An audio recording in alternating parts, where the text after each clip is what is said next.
Hi, hello everyone. My name is Sifu Leo. Today I'm in Texas and we got Sifu Samuel back again. Yeah, it's good to see you. Yeah, it's been a year, like since our last video. Yes, sir. So this time I'm coming back to Texas to do a seminar with Sifu Samuel and share some of my internal Wing Chun theory with him. And also, thanks for supporting our video. We got a lot of different comments. So in this video we try to answer some of the comments and show you a little bit more about Aikido, right? I see all the combination between Aikido and Wing Chun. Okay, so the first question is, Sifu Samuel, a lot of people they ask, what is the good martial art for the police force to do? Do you think Aikido is a good idea? A good martial art, a good style for police force? It's well documented that Aikido is used in many police departments, and Japan still has a black belt program that's attached to an Aikido program for the police department. Right, yes. Is it because Aikido, they're more focused on the joint locking and restrain people rather than hurting people? It's not even so much joint locking, but it's the whole philosophy of them being uninjured when they go to stand for their crimes, right? I see. So also, some people, they will ask, does Aikido have throw, you throw the people, down to the people? Sure. So our Aikido is Tomiki Aikido, so it's judo based. So I've called it like the nuts and bolts of the martial arts. It's very simple, but the same judo throw as you'd find in judo or jiu-jitsu. That's good. So can you show us a little bit, for today, a little bit about what kind of technique do you got, etc. Sure. That's great. Yeah, so maybe I can learn maybe one or two judo throw, like Aikido throw from Sifu Samuel today, right? So a lot of people, they also ask, how about if people, they want to punching in a punching kicking situation, right? Sure. How are you going to, how Aikido can handle themselves? We have a couple different techniques that we use to bridge the distance between someone aggressive and ourselves, and I'll be happy to show you those. That's great. Yeah. So in this video, we're going to show this particular move. Like how to break the distance, how to close the gap, and how to keep you safe, but also able to use the Aikido, right? And another question is, if you want to initiate a fight, right? So in Aikido, how do you initiate a fight? Can you initiate a fight, or you have to wait and see? Sure. You can create energy or movement through someone. We call it a temi. A temi. Yeah. Okay. Any kind of outward strike or distraction can be used to upset your balance and then find us a way to come into harmony. I see, that's great. So in this video, hopefully you're able to show us a little bit more about that. In our comment, there's one comment they asked about ground technique. Does Aikido have any ground technique? Sure. Same as you would find in judo or jiu-jitsu. There may be a few different name changes. You'll see the very same techniques on the ground as applied when standing up. Right, I see. So can you show me, one principle in Aikido today about the ground technique? Sure, what do you do? This sort of Absolutely, thing. We'll cover all those things. Cover all those things. Okay. Right. So you can see, in this video we got a lot of contents to cover. So hopefully you enjoy it, and then I'll see you a little bit later.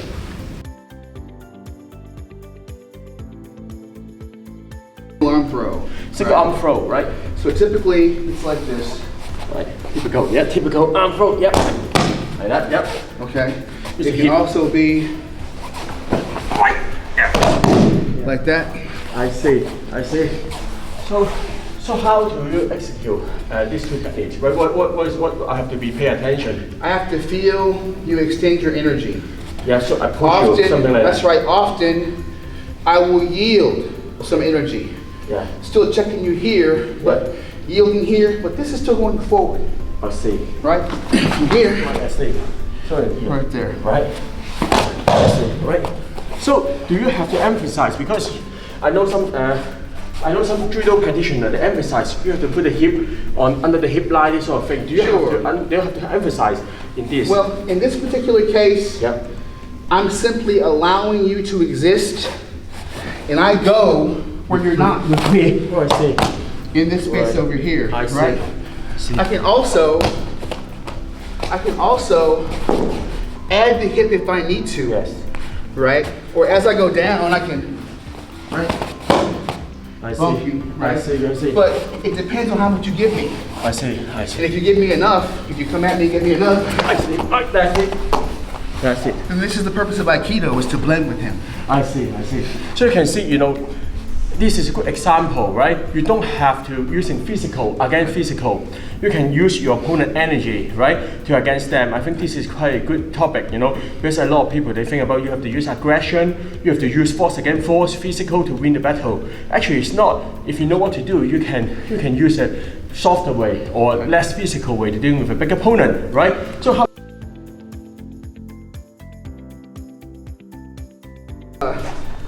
somehow they get this going, right? Yeah. And they just break the arm. Right. Well, I don't have you controlled. Right. Right? You can just roll up on me. Stack me. Stack. Come at me. Right at me. Stack. Yeah. Good. There it is, Yeah. right? Go back. Yeah. That gets you like, what is it, like this? Oh my gosh. That's the wrong one. This It's one, like right? this. Yeah. So he's clenching my throat here, and he's getting my spine in this area right here, so I can't actually control my upper body at all. The only thing I have is my legs, but he's got my entire upper body locked. See his shoulder? Yeah, See my toes over here? and he's got my That neck toe here. goes forward this So way? I can't. Yeah. So he's got to choke here. Right here. If you're a pacifist, I don't want to break your arm. Right? So I have to give you something so devastating that you decide to quit. So I choke you out. You can feel your head's gonna pop off your shoulders. When you do it like that, then the arm is free. I can say, look, I got your arm, I got your neck, cool out.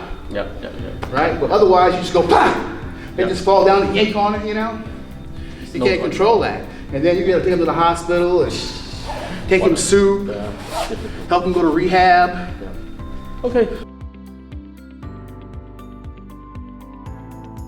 Hi, so one of our common, you know, I think people, they think about Aikido is quite passive. You know, you have to wait for people to punch you, kick you in order to use Aikido, right? So I want to ask them, Sifu Samuel back, if you want to initiate a fight, what Aikido people can do, right? So now he is going to show us, right? So, you know, so if you want to initiate a fight, how do you do it? Right, so depending upon timing and distance, we haven't gotten into it yet. You haven't picked your hands up, but I feel like you're not going to be nice to me, right? Aggressive. I have some place to go. So what we try to do is an attempt.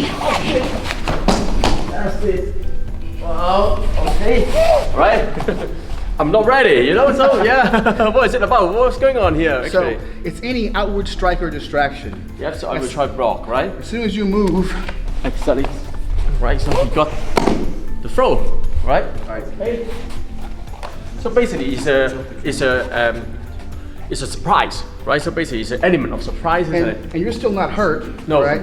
And never underestimate the element of surprise, because if we're here and a Timmy is not going to really get it, it's not close enough to him, right? But if we're here, Yes. See, it's only that split second, right? So on this split second, we create a window. He can apply his Aikido on me, right? So this is very difficult to defend because it's human reaction, right? And when some people, in your eyes, you know, on your nose, you know, you will flinch. As soon as you flinch, then you know he applies Aikido. Right. So.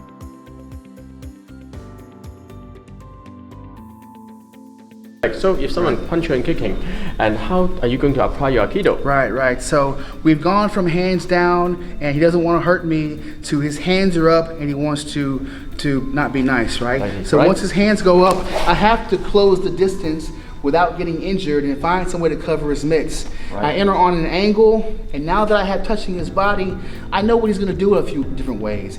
He picks his feet up to kick me. I respond. I can give him a Timmy and a Timmy, and then we can have a throw. I see. Right. So actually, in this position here, right, he applied different techniques. You know, for example, we can see in Wing Chun, we do 45 steps. Right, so in Wing Chun, we also, for example, if you put hand up, I will do 45 steps because I want to control the side of the body, right? So I'm not going to stand in front of the person. So Sifu Samuel, he also do the similar kind of technique. He uses Aikido footwork to get into the side of my body, but it just happen like that, right? And after that, he get to my hand. You know, this is like Wing Chun Chisel. So a lot of people they wonder why we do the touching hand all the time, because when you engage, right, you need to have contact. If not, I can kick, I can punch, I can elbow, I can knee, I can do anything, right? But as soon as he catch my hand, he feel my body. If anything I move, he will feel it. Can you see that, right? As soon as I move, he will feel it. He will be able to control my balance, right? So this is why we have to do Chi Sao, to understand the body structure, to understand how to listen to our opponent, right? If they do something, we know how to deal with it. And also he apply the short punch, right? So in here, he applied the short punch, right? This is like, if you imagine like a boxer, the jab or Wing Chun 1-inch punch, it may be not the strongest punch in the world, but it's enough to create the surprise element for him to execute the techniques, right? Because I'm really strong, I want to fight, my adrenaline is go up, but this punch will able to stun me for a split second. Then he do the technique, is it a Tenchinagi? Yeah, in here the arm throw, right? So now he able to control my arm and he able to do the ground technique. For example, what ground technique are you going to do here? We have another Timmy right here. Yep. I have a key lock right here. I can do a thing here right here. Yep, the choke. Yep, the choke here. Yep. We have a Juju Gatami here that I can do. He can do that. Right here, I put the heel into his throat. I post up onto his body. I give my other foot behind his shoulder, and I choke him out with my feet before I break the elbow. Yes. So basically, he put his feet under my neck, so he create a choke, right? So he can choke me out, even if without breaking my arm. But then he protect me, basically, right? That's right. We do the Juju Gatami so that we just don't break the arm first. We control the entire body and then apply a little pressure to the elbow. I see. So I think this is something different to the self-defense fighting. Self-defense fighting, we use a surprise element, right? For example, Wing Chun, sometimes we use a surprise element. For example, if you put a hand up, he's ready from here. I use a kick, so I use a kick, low kick, right? To distract him. As soon as he think about the low kick, I'm here, right? Then now I can do my Wing Chun or I do my Jiu-Jitsu or BJJ whatsoever, right? But you need that window to execute your technique. That's right. That's the atemi portion. But the good thing is, if you practice with Aikido master, they not try to hurt you, right? No. He try to protect me. So after he do all this stuff, I still in one piece, right? As you can see, he is unharmed. Aikido is the art of peace. So we seek to do good in the community and good in the dojo. Exactly. So thank you, Sifu Samuel, right? Thank you, Sifu and I Leo hope Au you enjoyed the video. And if you have any comment, you can write it down, and then we'll answer you. See you next time.